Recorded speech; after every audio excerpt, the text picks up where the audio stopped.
metil 1 piperazine sulfonil benzoat sebagai bubuk putih. Asam karboksilat kering dibuburkan dalam diklorometana dan didinginkan sampai 5 derajat Celcius.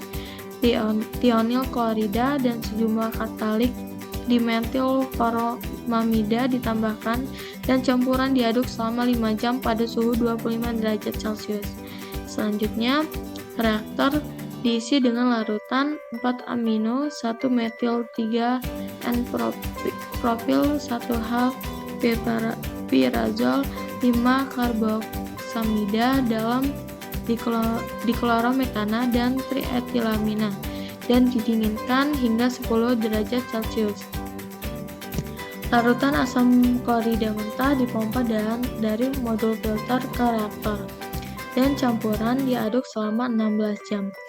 Pada suhu 25 derajat setelah pendinginan reaksi dengan air, lapisan dipisahkan. Lapisan organik dikeringkan selama diaktifkan saringan molekular dan diuapkan hingga kering, menghasilkan 2-etoksi 5,4-metil 1 piperazine sulfonil, benzamido, 1 metil propil, 1 H-pirazol, 5 karboksamida sebagai padatan putih pudar. Untuk siklasi berikutnya, amida mentah dipindahkan kembali ke reaktor dengan larutan kalium tert-butoksida dalam tert-butanol dan campuran dipanaskan pada reflux selama 8 jam.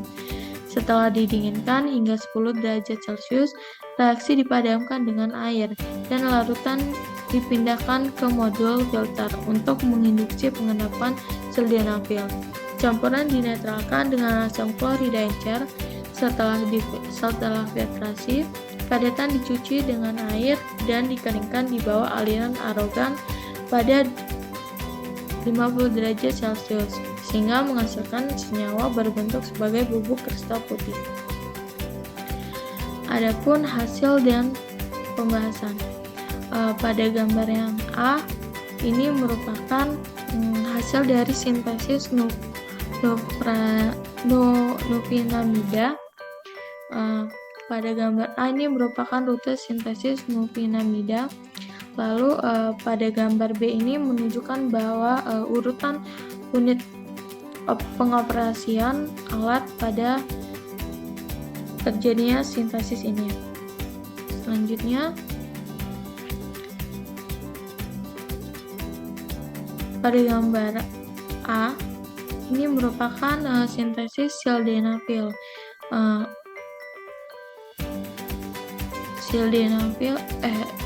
Merupakan sintesis rupinamida. Pada gambar A ini merupakan rute sintesisnya, dan pada gambar B merupakan cara urutan pengoperasian pada sintesis tersebut. Gambar selanjutnya ini merupakan sintesis sildenafil.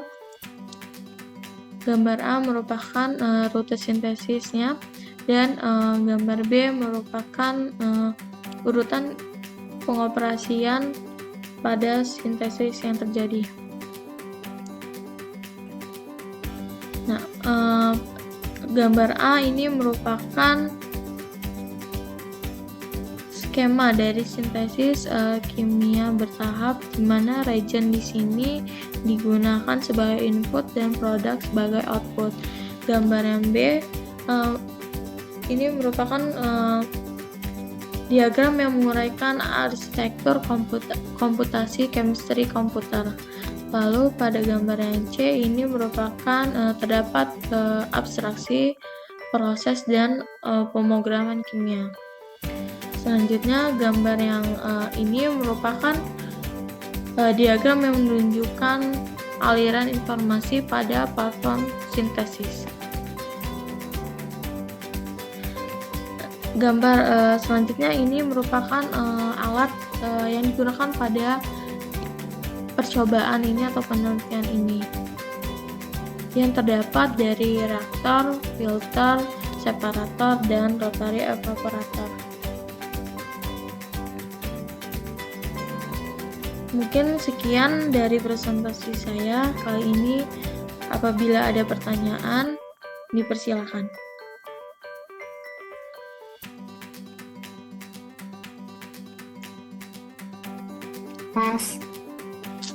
Mas, izin bertanya.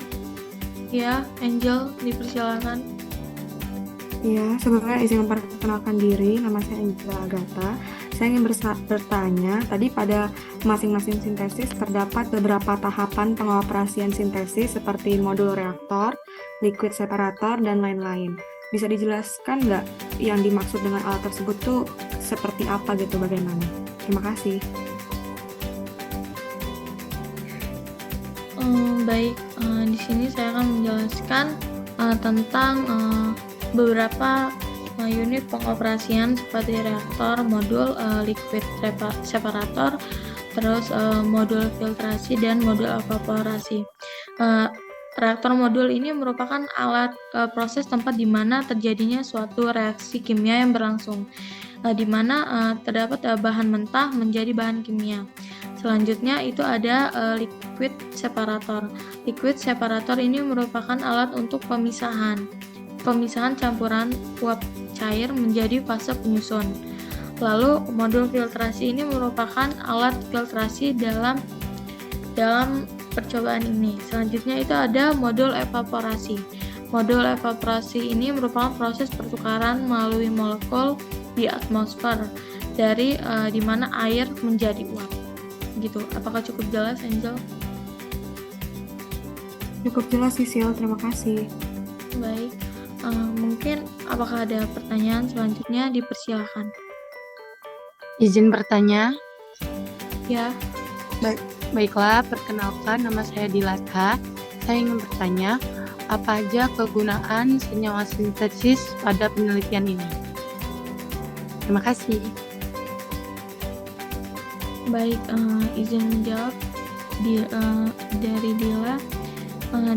Dalam sintesis ini digunakan tiga senyawa, yaitu diphendihydamin hidroklorida, rufinamida, dan sildenafil. Pada diphenhydramid klorida merupakan turunan etanolamin yang digunakan secara antihistamin dan antihistamin. Selanjutnya itu ada rufinamida.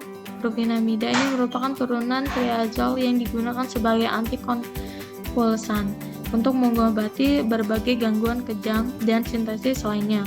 Sintesis ini digunakan sebagai proses yang relatif sederhana untuk diotomatiskan. Selanjutnya itu ada senyawa sildenafil. Sildenafil ini digunakan untuk mengobati disfungsi ereksi dan merupakan rute sintesis industri yang menonjolkan klorosulfonasi dengan asam klorosulfonat dan tionil klorida yang sangat agresif. Apakah cukup jelas, Dila?